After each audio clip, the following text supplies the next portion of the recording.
Bonjour tout le monde, aujourd'hui c'est jeudi, c'est culture sur la route. On retrouvera Florian qui sera ici au domaine de Sarraud-Dessus à Beugnin pour la 19e édition du Juval. C'est parti pour 3 jours de folie dès ce soir. Ensuite, retour sur les 40 ans du phare, 40e édition. C'est l'heure du bilan. En plateau, on reçoit la directrice du festival, Anne-Christine Lisquet, mais aussi la présidente Chloé Bess. Vous connaissez la maison, on vous installe ici. Et bien, fais voir ta région, c'est parti.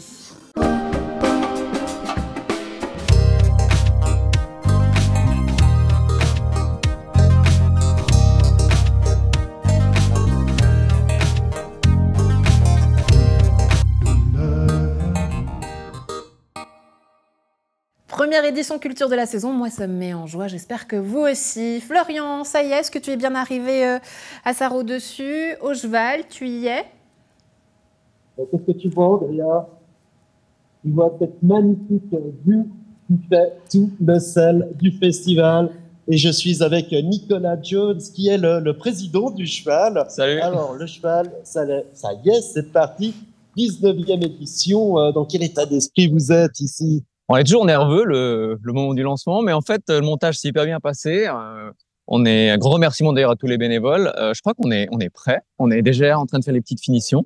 On se réjouit de lancer ça. En plus, on a la météo, je crois, qui est avec nous, donc ça s'annonce bien. Tu le vois, Andrea, Sarraud-Dessus, eh ben, c'est une vue, mais c'est aussi à manger et à boire quand on vient à ce festival. C'est très important. Et cette année, ça marque notamment le retour des food trucks. On va manger du lard de Beugnin, Oui. On va manger de l'Asian Street Food. Raconte-nous un petit peu tout ça. Ouais, alors tu vois, c'est notre 19e édition. On s'amuse chaque année différemment. Cette année, on a voulu refaire avec des food trucks. On va avoir de la street food du nord de la Chine. Donc, c'est notamment des brochettes au barbecue qui sont un peu spéciales ou 2-3 plats un peu de typiques de la région. On aura aussi des pizzas napolitaines.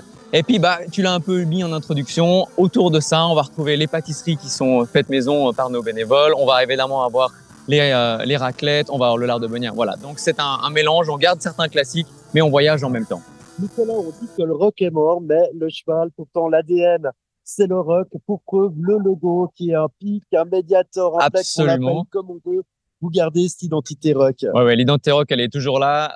C'est d'ailleurs toujours le cœur de la soirée du milieu du vendredi, qui est hyper rock cette année. Et puis, c'est vrai qu'après, on se permet un peu de s'éloigner ou de tester des nouvelles formes plus électro-rock qui tournent autour de ça. Mais je crois que Antoine et Mathéa, que tu vas voir tout à l'heure, nos nouveaux programmateurs, programmatrices, t'en parleront mieux que moi. Et ben voilà, Andrea, tu l'as entendu. On va aller retrouver les 2 nouveaux programmateurs du Cheval dans quelques minutes. Et voilà, que dire de plus? Le cheval, du soleil, de la musique, de la nourriture, il y a tout ce qu'il faut. À tout à l'heure, Florian. On se réjouit de te retrouver avec ce beau soleil du côté de Beugnin. Et en attendant, on revient sur la 40e édition du phare, le Festival des Arts Vivants à célébrer en bivouac. On reçoit aujourd'hui la présidente et la directrice du festival, Anne-Christine Lisquet, Chloé Bess. Bonjour, bienvenue.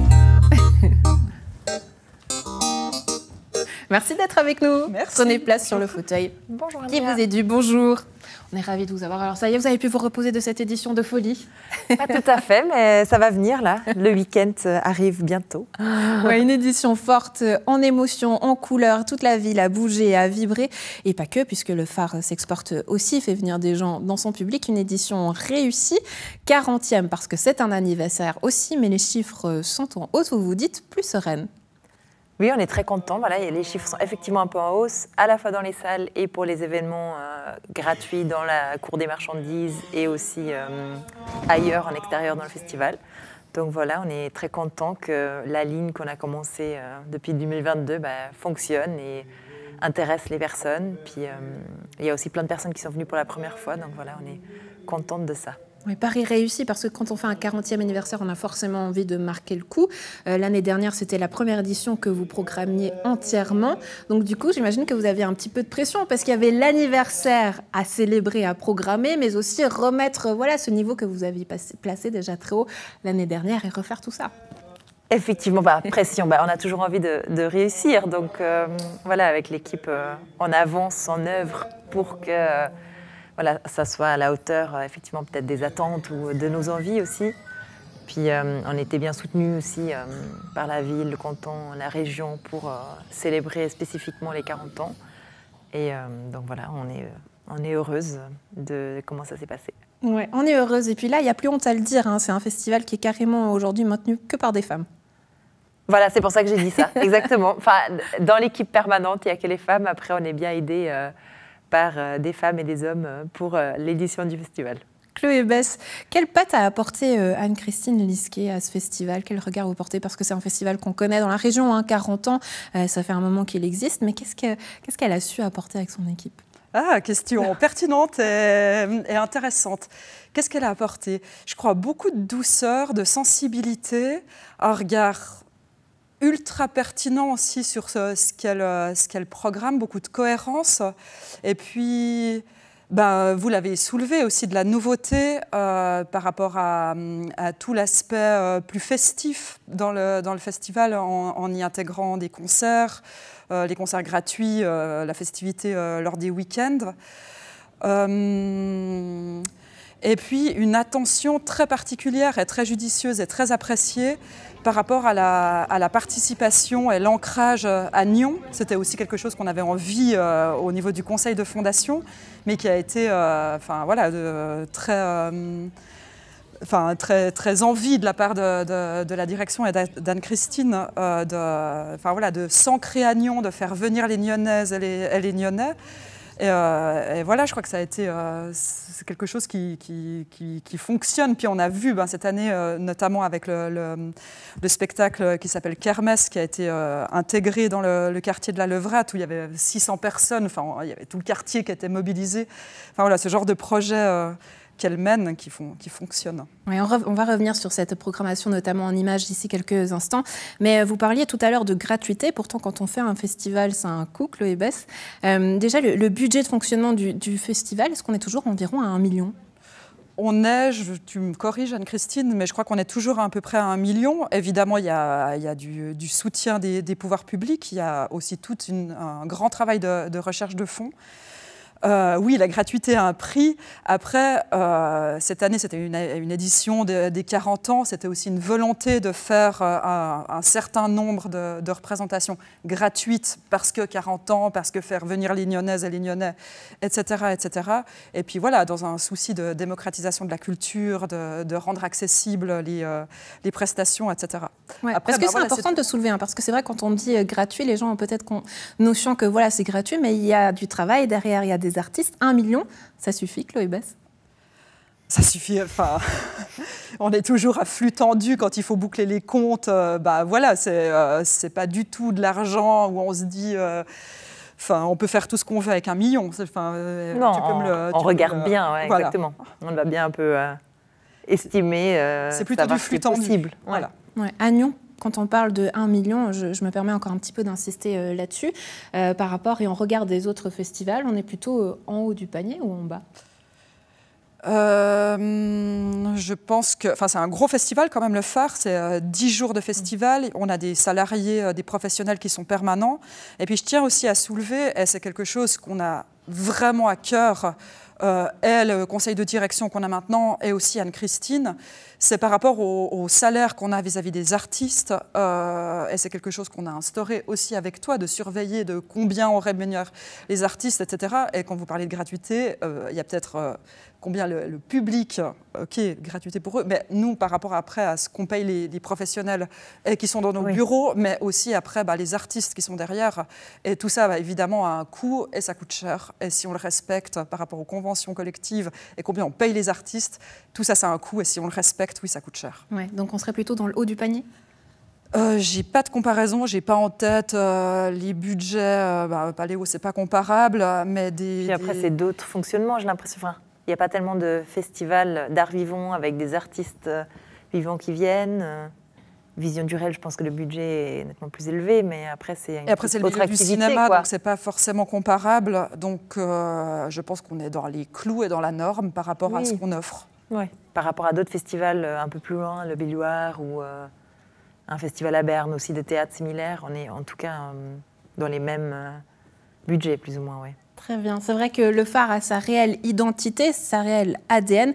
On tend parfois à dire on ne sait pas exactement ce que programme le festival. Et je vous propose qu'on puisse en découvrir des exemples au travers des images, déjà avec une rencontre avec des artistes, un face-à-face, un moment de complicité entre une artiste et du public. On regarde. Bienvenue.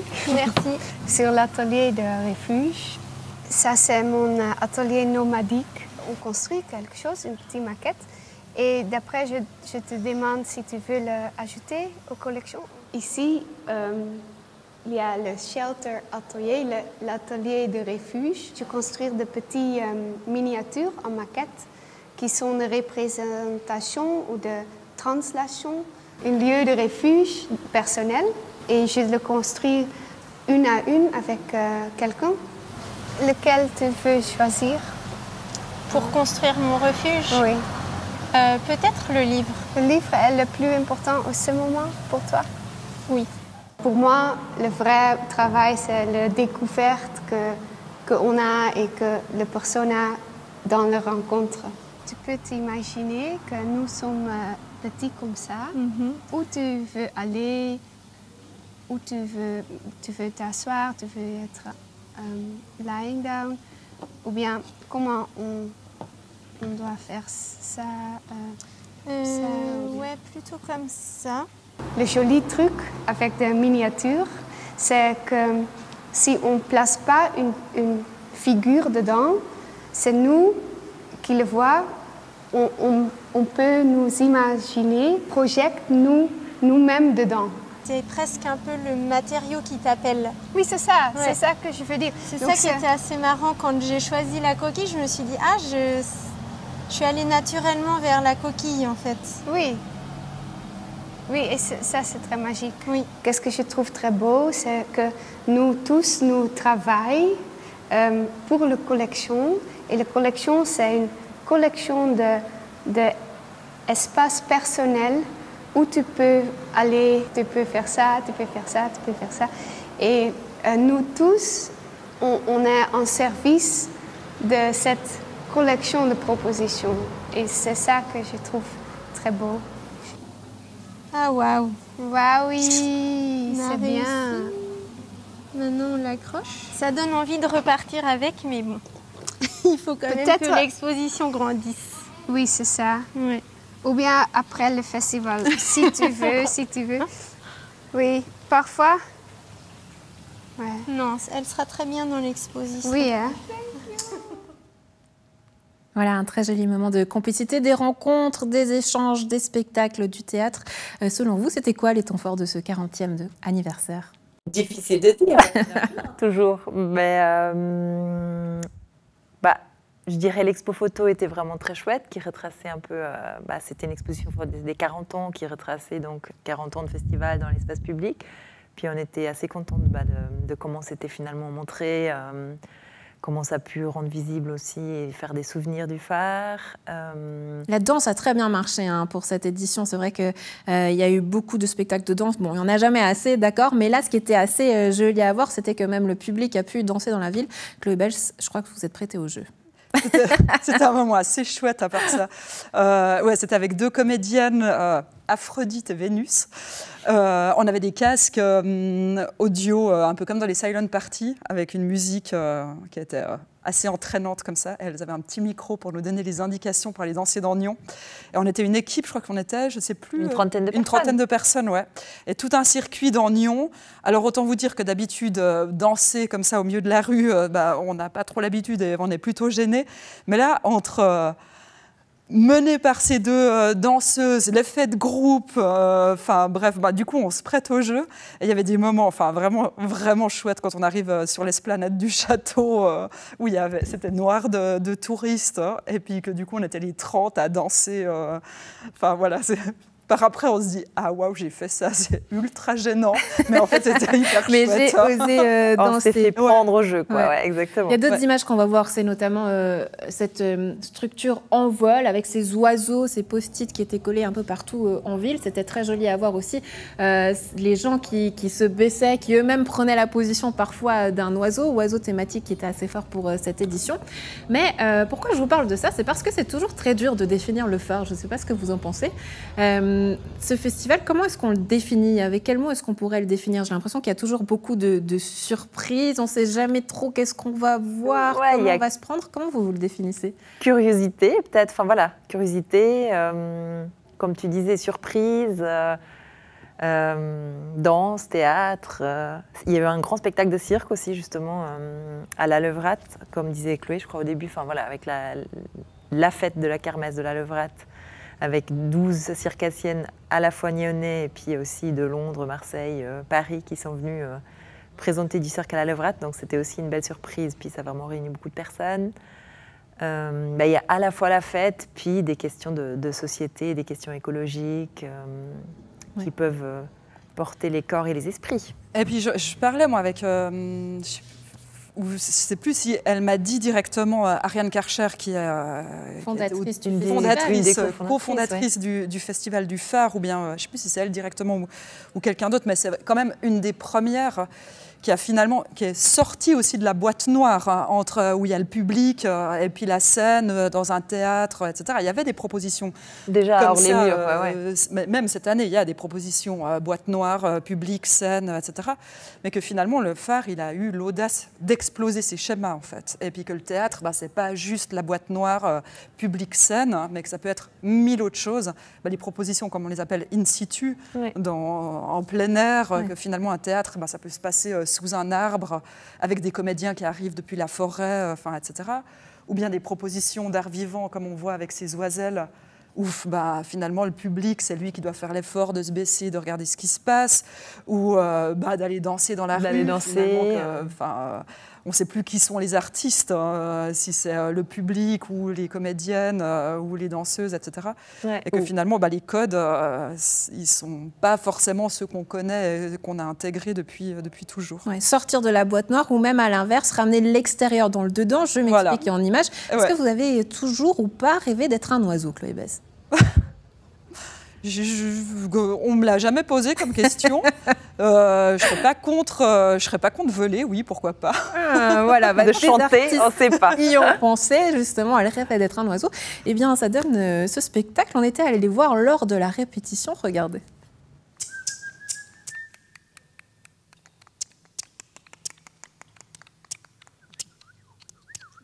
Vous auriez aimé être oiseau? Oui, c'était mon rêve. Quand j'avais 8 ans, j'aurais toujours voulu voler.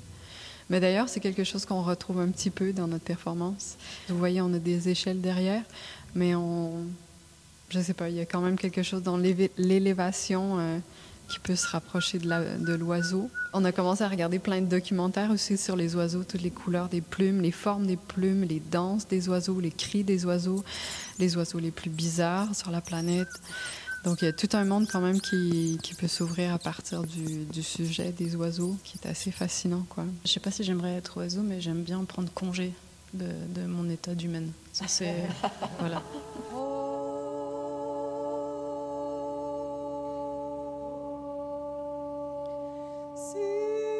Les projets de calling, c'est une proposition vocale et chorégraphique ou même concert chorégraphique qui est fait à partir de chants des oiseaux. Et le chant des oiseaux ici à Nyon et les chants des oiseaux d'ailleurs.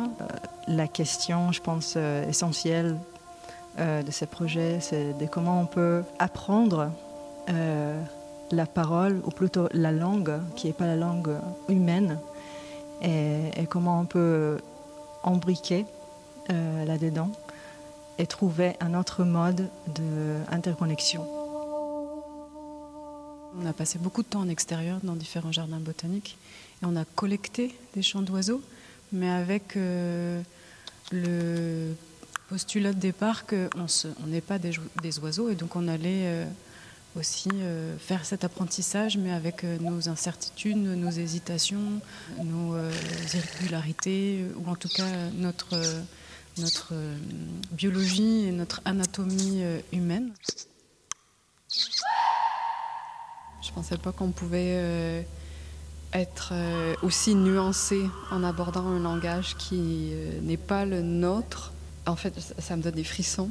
C'est pas un beau moment télé, ça me donne des frissons. D'arriver à se comprendre sans complètement maîtriser le langage qu'on tente de parler, si parler c'est le bon mot. Notre écoute s'aiguise et puis tout d'un coup il y a un nouvel oiseau qu'on avait un peu peut-être ignoré ou qu'on n'avait pas encore entendu, et ça fait qu'il y a un apprentissage constant entre nous. on travaille beaucoup avec la bouche. Je pense que ça nous amène dans un état performatif aussi, très intense. Ça nous amène à produire des sons qui sont aussi des sons de l'ordre du cri, du râle, donc des choses qui sont très engageantes aussi physiquement et émotionnellement, de pouvoir aller jusqu'à se défigurer, c'est-à-dire à vraiment sortir de notre état ou conditions humaines et aller chercher aussi des énergies, des défigurations, des cris. Parfois, avec une mouette, on peut être très ému.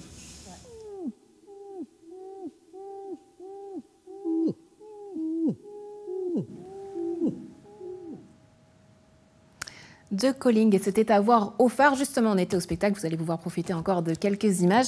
Je suis allée voir le spectacle, j'arrive pas à le définir, hein. C'est ce qu'on disait tout à l'heure, Anne-Christine. C'est surprenant, et puis on se retrouve dans ce milieu où il y a ces oiseaux, on a l'impression d'être un peu ailleurs, et puis il y a ces réactions avec le public qui sont très étranges. Je me souviens de certaines personnes qui fermaient les yeux, j'avais l'impression qu'elles étaient vraiment à la plage avec les mouettes, à l'écoute des oiseaux. Ouais, d'autres qui sont surpris, presque un peu gênés en se disant mais qu'est-ce qui se passe ici? Et puis le spectacle nous prend, et c'est un peu comme ça, dans toute la programmation, on est pris avec peut-être des discours qui sont engagés, des convictions à l'image aussi avec ce spectacle de comment on peut construire ou pas de 15 façons différentes une tente. Comment vous définissez ce festival, Chloé Besse? Par quel mot? Surprenant, est-ce que c'est un mot qui... Je pense qu'il y a des propositions qui sont surprenantes. Il y en a d'autres, comme vous l'avez dit, qui sont extrêmement engagées, avec des discours assumés au niveau de l'engagement. Ça peut être politique, ça peut être... oui, politique, je pense, entre autres, ou sociétaux, etc. Mais il n'y a pas que des propositions surprenantes. Parce que j'ai vu effectivement des choses où j'étais là, j'ai besoin peut-être un petit temps pour juste digérer, pour avoir juste un avis sur ce que je viens de vivre. Mais c'est pas mauvais, parce que c'est des festivals qui nous travaillent encore. Ah oui, complètement. Qui nous travaillent encore après à la sortie. J'ai vu une ou deux propositions qui étaient plus que surprenantes, je pense, qui étaient vraiment des propositions qui m'ont vraiment habité, qui étaient j'arrive pas à trouver l'adjectif comme ça, parce que je pense qu'il y en avait plus qu'un d'adjectif. Et je pense que c'est ça la force du phare.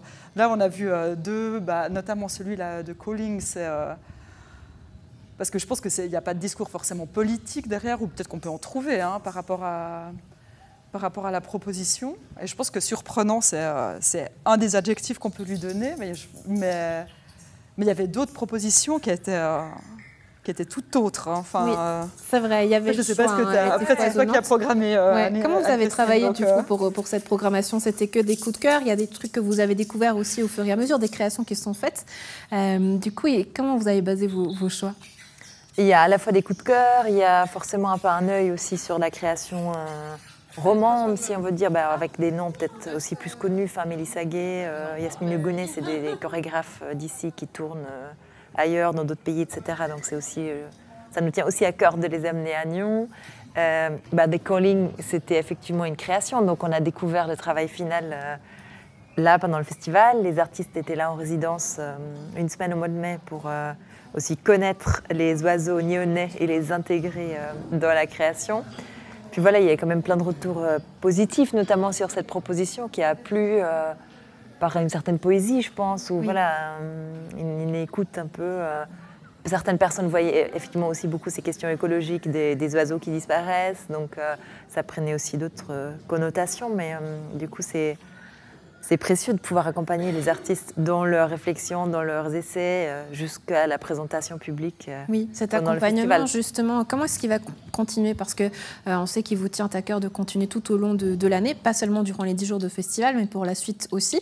Est-ce qu'il y a déjà des rendez-vous qu'on peut donner pour la suite? On participe à la Journée des Arts de Nyon, le 2 novembre, avec 2 propositions qu'on annoncera donc bientôt dans la communication de la Journée des Arts, mais il y sera aussi un petit peu, il y aura un petit lien aux oiseaux à nouveau.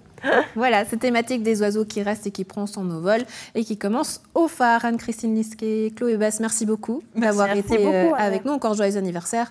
On peut manger du gâteau toute l'année. Je crois que 40 ans quand même, c'est un âge qu'on aime et qu'on aime célébrer. C'est ça. Merci d'avoir été avec nous. Florian, on retourne donc à toi. Est-ce que tu es bien en compagnie des 2 nouveaux coprogrammateurs? Ben voilà, je suis en compagnie du duo de choc qui a remplacé Mike Colly, Antoine et Mathéa. Salut. Bonjour. Alors, c'est parti. Vous êtes aux commandes de cette programmation du cheval. Vous avez voulu mettre l'accent sur quoi avant de parler des têtes d'affiche? L'accent sur quoi? On a voulu, on a programmé à partir de petits coups de cœur personnels qu'on a eus. Et puis on a quand même eu un souci aussi de diversité. Dans les genres. Ouais, dans les genres. Et voilà. Donc ça s'est monté un peu avec autour de coups de cœur. Qui est un peu dans d'autres festivals ou des artistes aussi dont les projets sont tout frais et qu'on voulait soutenir, comme les Labastards qui se produisent ce soir, notamment. Donc voilà, ouais, c'est vraiment, on a un peu eu chacun nos coups de cœur et puis on a construit les soirées autour de ça, ce qui donne un beau melting pot de genre, de beaucoup de fraîcheur et beaucoup de nouveautés sur cette édition. Allez, la programmation, on va en parler tout de suite. Ce que j'aimerais préciser aussi, c'est que vous n'êtes pas des inconnus au cheval, puisque vous avez beaucoup œuvré en coulisses. Alors, expliquez-nous un petit peu votre parcours au sein du cheval. Alors, on était bénévoles dans les loges, en fait, avec Maï, justement, qui est une amie à nous, une grande amie à nous. Et du coup, on est venu plusieurs éditions donner un coup de main en loge ici et vivre l'édition de l'intérieur. C'était super. Et après, on tombe amoureuse direct du lieu, de l'ambiance. Ouais. Grosse responsabilité à un code passé à la programmation. Alors, on l'a entendu, des coups de cœur, il en faut pour une première, mais aussi une programmation qui est tournée très, j'allais dire, rock, punk, électro, voire électro-punk. Ça, c'est important, de la musique qui fait bouger finalement, mais aussi qui fait réfléchir par le discours. Oui, alors effectivement, il y a beaucoup d'artistes qui ont des propos engagés, mais c'est aussi le discours un peu. Enfin, j'ai l'impression que dès qu'un artiste produit un message, c'est forcément à des visées un peu politiques. Donc oui, cette année, j'ai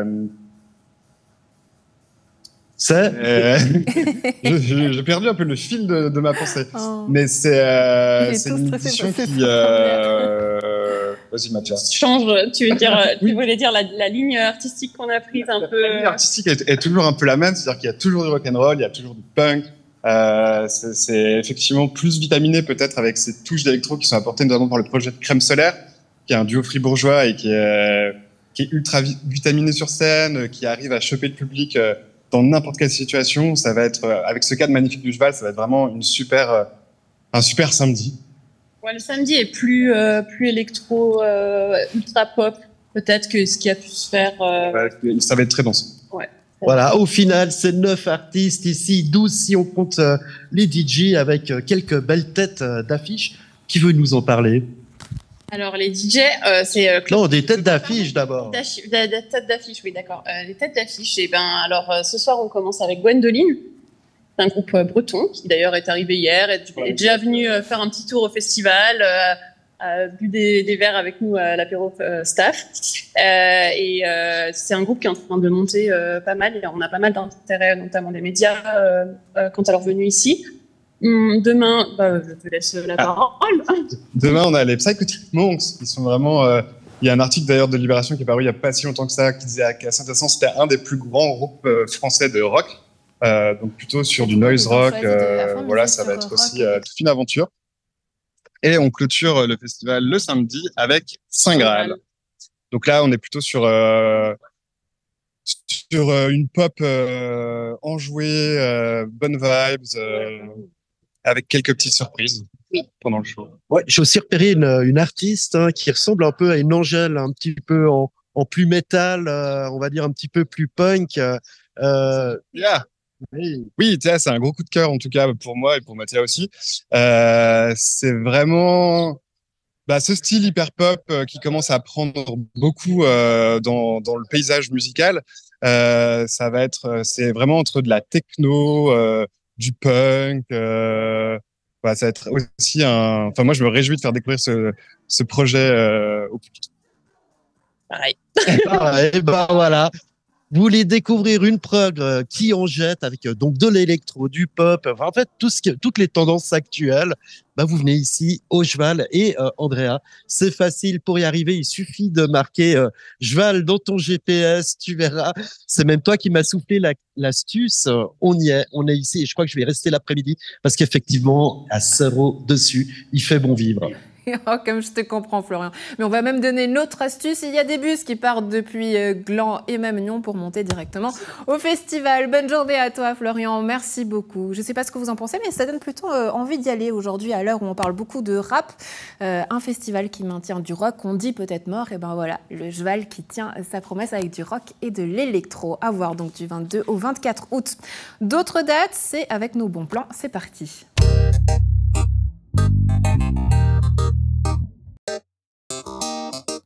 Le Jval, c'est parti pour la 19e édition du 22 au 24 août. 3 jours de fête pour vibrer au son de la musique du côté de Sarreau-Dessus à Beugnin. Nouveauté cette année, un duo à la tête de la programmation en personne. Mathéa Léger et Antoine Milésil nous ont prévu 9 concerts et 3 DJ sets. Par exemple, de Psychotic Monks, le groupe électropunk Crème Solaire, Dieter ou encore Gwendoline. Nouveauté pour les gourmands cette année, bien entendu le traditionnel lard de Beugnin, mais aussi des food trucks, c'est le bon plan de cette édition. Dans un tout autre style, les 15e variations musicales de Tanné, le festival de musique classique bat son plein avec une édition anniversaire. Cette année, c'est la dernière du président Serge Schmitt. Il a donc fait appel à tous ses amis musiciens. Vous pourrez donc profiter encore vendredi, samedi et dimanche. Cette édition n'aurait donc pas pu se faire sans le traditionnel ami du festival, le plus grand, Renaud Capuçon, musique maestro.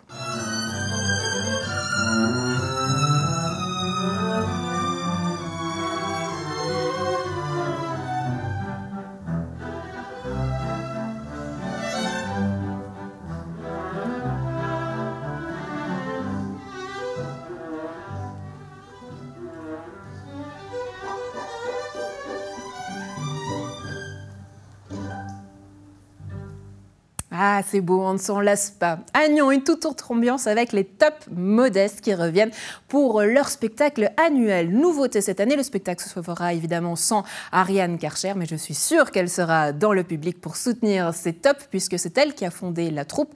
Cette année, ils programment La Peur, avec bien entendu de l'humour, un travail d'improvisation, mais aussi de l'émotion et quelques chansons de variété. Ils ont un petit message pour nous. Mais il n'y a même pas de fenêtre. Mais qu'est-ce qu'on est venu faire ici? Dans un endroit sans fenêtre. Et c'est même pas aux normes. Mais est-ce qu'il y a une sortie de secours au moins ici? Mais qu'est-ce que... Quoi? Ah non, c'est pas... C'est pas ce costume-là? Non. Bah non, c'est pas ça du tout. Mais je sais pas, mais... Il est où le costume? Il est où? Il est où? C'est une catastrophe. C'est l'apocalypse. Oh! On est bien protégé. J'ai peur qu'on soit pas assez près. Mais alors qu'est-ce qu'on fait? Nous en allons. Nous migrons. Moi je vais aller dans une caverne. Je mangerais bien une glace. On va sur NRTV? Oh, coucou NRTV. Et pour les voir, rendez-vous encore jusqu'au 25 août. Vous l'aurez reconnu à la parenthèse de Nyon. Ensuite, c'est officiel. À Nyon, désormais, il y aura un traditionnel apéro du côté nord de la ville. Le collectif de la Déchette vous invite dès ce jeudi jusqu'au 17 octobre à 17h pour des apéros le jeudi avec des animations, des concerts. Ce jeudi, rendez-vous avec Last Minute Manouche, un super groupe, c'est moi qui vous le dis. Rendez-vous dès 18h et puis jusqu'au 17 octobre. Nyon toujours, rendez-vous les 30 et 31 août à la Jetée pour le NK Nyon Festival avec des activités originales, avis aux skateurs et aux grimpeurs. Tout d'abord, vous pourrez grimper grâce à une rampe qui sera suspendue par une grue ou encore faire du skate sur le lac avec un îlot flottant et finalement une rampe de skate. En attendant, vous pouvez même donner un petit coup de main puisqu'ils ont besoin de bras, recherche de bénévoles pour les constructions du 26 au 30 août, puis pour animer la buvette et faire tourner le bar les 30 et 31 août. Voilà, c'est tout pour les bons plans. Très bon week-end à tous.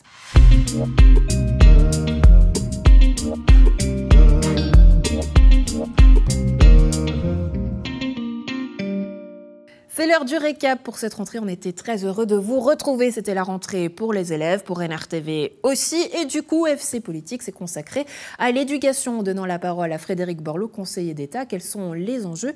Eh bien, le conseiller d'État, il répond au micro de Florian Cavalleri. Lundi, on revenait sur la cantonale de Givrin. Ils ont fait un boulot de dingue. 3 semaines de fêtes et de folie, de compétitions sportives. Eh bien, c'était l'heure du bilan avec les organisateurs ici en plateau. Du côté sport, des nouveautés du côté de la lutte de clubs, Nyon et Montsurol qui s'unissent pour former un nouveau club. Du côté culture, jeudi, on a redonné la parole au Phare, Festival des Arts Vivants, qui a célébré son 40e anniversaire. Et puis on est allé du côté du Sarraut dessus, ici dans le vignoble de Beugnin, pour vivre le lancement de la 19e édition du Jval. Je sais pas vous, mais moi, tous ces anniversaires, les 15 ans des variations musicales de Tannay, les 40 ans du Phare, ça donne envie de rêver, de faire encore plus de festivals, plus de fêtes, plus de folie. Bah tiens, c'est l'heure du week-end. Je m'en vais profiter. Bon week-end tout le monde.